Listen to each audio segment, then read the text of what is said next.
சாத்தூரில் சொத்து வரி வசூலில் நகராட்சி அதிகாரிகள் அடாவடி செய்வதாக வணிக நிறுவனத்தினர் வேதனை தெரிவிக்கின்றனர். விருதுநகர் மாவட்டம் சாத்தூர் நகராட்சிக்கு சொந்தமான கழிவுநீர் ஏற்றும் வாகனத்தில் ஜப்தி வாகனம் என்னும் சிறு அறிவிப்பு பதாகையுடன் இருசக்கர வாகன விற்பனை நிலையத்தின் வாசலில் இடையூறாக நிறுத்தி 1,20,000 சொத்து வரி செலுத்த வேண்டும் என்ற அறிவிப்பு சீட்டையும் வணிக நிறுவனத்திடம் கொடுத்ததாக தெரிய வருகிறது. தங்களுக்கு இடையூறாக கழிவுநீர் வாகனத்தை நிறுத்துவதாக வணிக நிறுவனத்தினர் வேதனை தெரிவித்த நிலையில் வரித்தொகையும் உயர்த்தப்பட்டுள்ளதாக குற்றம் சாட்டினர்.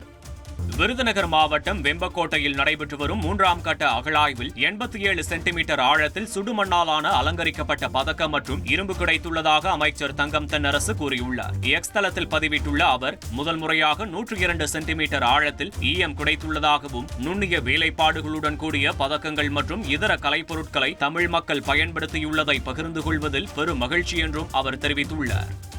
வேலூரில் அரசு மருத்துவமனையிலிருந்து வெளியேற்றப்படும் கங்க்ராட்ஸ். யாரந்த பையன்? கல்யாணம் இல்ல, நான் பிசினஸ் ஸ்டார்ட் பண்ண போறேன். எப்படி? பாஸ் வாலா.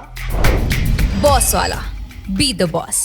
கழிவுநீர் ஏரியில் கலப்பதை கண்டித்து பொதுமக்கள் போராட்டத்தில் ஈடுபட்டனர். வேலூர் மாவட்டம் அடுக்கம்பாறையில் உள்ள வேலூர் அரசு மருத்துவக் கல்லூரி மருத்துவமனையிலிருந்து வெளியேற்றப்படும் கழிவுநீரை 20 ஆண்டுகளாக அருகே உள்ள சப்தலிபுரம் கிராம ஏரியில் கலந்துவிடப்படுவதாக கிராம மக்கள் குற்றம் சாட்டியுள்ளனர். இதனால் சப்தலிபுரம் கிராமத்தை சுற்றிலும் விவசாய நிலங்கள் பாதிக்கப்படுவதாகவும் வேதனை தெரிவித்த பொதுமக்கள் அரசு மருத்துவமனை முன்பாக கண்டன ஆர்ப்பாட்டத்தில் ஈடுபட்டனர்.